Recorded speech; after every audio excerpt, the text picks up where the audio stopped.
श्लोक। भारतीय संस्कृति में विद्या की देवी भगवती सरस्वती को कहा गया है।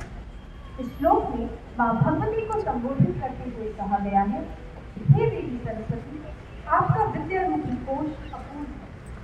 यह व्यय करने से बढ़ता है और संग्रह करने से नष्ट होता है। और सच ही कहा गया है कि विद्या जैसा कोई बंधु नहीं होता और ना ही विद्या जैसा कोई मित्र होता है, ना ही विद्या जैसा कोई धर्म होता है और ना ही विद्या जैसा कोई सुख होता है। आदिकाल से वर्तमान काल तक विद्या को ही सर्वोपरि माना गया है और विद्यार्जन के लिए विद्यार्थी आदिकाल से गुरुकुल जाकर विद्या अध्ययन करते थे और इसी परंपरा को आगे बढ़ाते हुए हम गुरुकुल में सर्वोत्कृष्ट विद्या प्राप्त कर रहे हैं। समृद्धशाली संस्कृति, सभ्यता व अद्यतन आयाम के संगम स्थल इस गुरुकुल में प्रत्येक छात्र के उज्जवल भविष्य का निर्माण किया जा रहा है। छात्रों को सुनहरे सपने दिखाकर उनको साकार करने की प्रेरणा दी जा रही है। छात्र प्रतिदिन अथक परिश्रम कर अपने गुरुजनों के मार्गदर्शन में नए नए इतिहास रच रहे हैं। गीता में भी कहा गया है, कर्मण्येवाधिकारस्ते मा फलेषु कदाचन, अर्थात कर्म करते जाओ, फल की इच्छा मत रखो।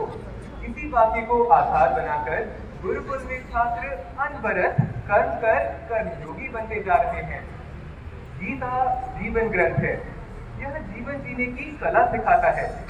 गीता का महत्व गीता से यथार्थ रूप में जुड़ने अर्थात जीवन में कर्म को सर्वोपरि मानने और कर्म में संलग्न होने में ही है।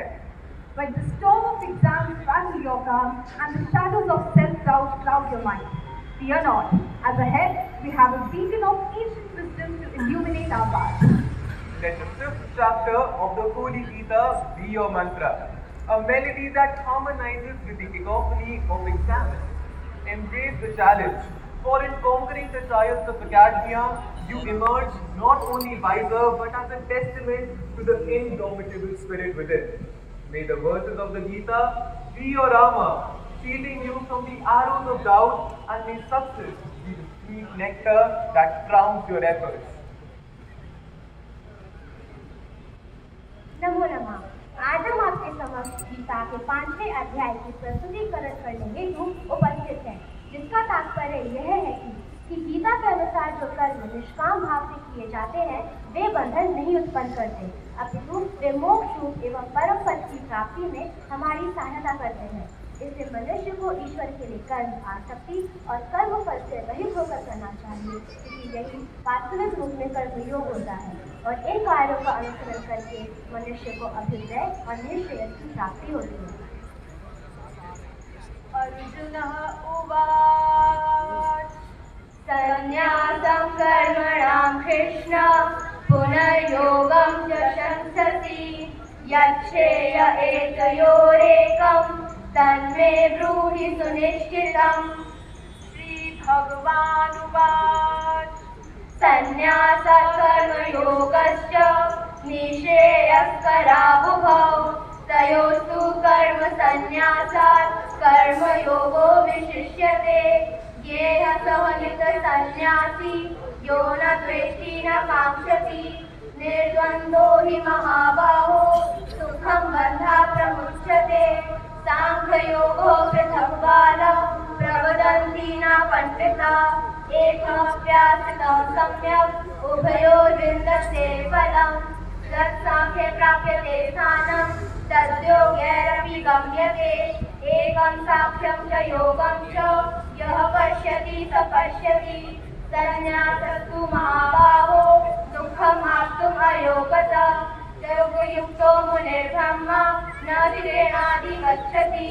योगयुक्तो विशुद्धात्मा विजितात्मा जितेन्द्रियः सर्वभूतात्मभूतात्मा कुर्वन् अपि न लिप्यते। नैव किञ्चित् करोमीति युक्तो मन्येत् तत्त्ववित्। पश्यन् शृण्वन् स्पृशन् विलिखन् नश्नन् गच्छन् स्वपन् स्वपन् प्रलपन् विसृजन् गृहन् उन्मिषन् निमिषन्नपि इन्द्रियाणीन्द्रियार्थेषु वर्तन्ते ब्रह्मणाध्याय कर्माणि सङ्गं त्यक्त्वा करोति यः लिप्यते न स पापेन पद्मपत्रं विमांभसा कायेन मनसा केवलैरिन्द्रियैरपि योगिनः कर्म कुर्वन्ति सङ्गं त्यक्त्वा विशुद्धये युक्तः कर्मफलं त्यक्त्वा शान्तिमाप्नोति नैष्ठिकीम् अयुक्तः कामकारेण फले सक्तो निबध्यते सर्वकर्माणि मनसा सन्न्यासते सुखं वशी नवद्वारे पुरे देहि नैव कुर्वन् कारयन् न कर्तृत्वं न कर्माणि लोकस्य सृजति प्रभु न कर्मफलसंयोगं स्वभावतु प्रवर्तते न आदते कस्यचित् पापं न चैव सुकृतं विभुः अज्ञानेन कृतं ज्ञानं ते मुह्यन्ति जन्तवः ज्ञानेन तु तज्ज्ञानं येषां नाशितमात्मना तेषामादिते विज्ञानं प्रकाशयति तत्परं तद्बुद्ध्या तत् आत्मना तन्निष्ठा तत्परायणा गच्छन्ति यमुनावृत्तिं ज्ञाननिर्धूतकल्मषा विद्या विनय सम्पन्ने ब्राह्मणे कविहस्तिनि शुनि च न ब्रह्मस्ते प्रियप्राप्तिं न उदये प्राप्तचाप्रियं ते बुद्धेरसम्मूढो ब्रह्मविद् ब्रह्मणि स्थितः बाह्यस्पर्शेषु असक्तात्मा विन्दति आत्मनि यत् सुखं ब्रह्मयोगयुक्तात्मा सुखम् अक्षरम् अश्नुते ये हि तत्स्पर्शजा भोगा दुःखयोगय एव ते आद्यनन्तमस्कोते न ते शूनं ते बुधः शक्नोति ते यशोनु प्राक्शरीरविमोक्षणात् कामक्रोधोऽप्रोक्ष्मादं धर्मसुखः सुखी नरः योगस्थः सुखोऽर्थः आरामस्तथा अर्थज्योतिरेव यः स योगी ब्रह्मनिर्वाणं ब्रह्मभूतोऽधिगच्छति लभन्ते ब्रह्मनिर्वाणं दृश्यशीर्षकल्मषा चित्तचेतायतात्मनः सर्वभूतो हि ते रता कामक्रोधोऽभियुक्तानां यतीनां यतिचेतसाम् अधिको ब्रह्मनिर्वाणं वर्तते युक्तात्मना स्वाश्चादिका बहिर्भायान् चक्षुषेवान्तरे भ्रुवो प्राणपानो समुद्रित्वा नासाभ्यन्तरचारिणो यद्वेन्द्रे मनोबुद्धिः मुनिमोक्षपरायणः विगतइच्छाभयक्रोधो मुक्त एव स भोक्तानां यज्ञतपसां सर्वलोको महेश्वरः सुहृतं सर्वभूतानां यात्मा मां शान्तिमृच्छति इति श्रीभगवद्गीतायां पंचम सोपानं सम्पूर्णं भवति। नमो नमः।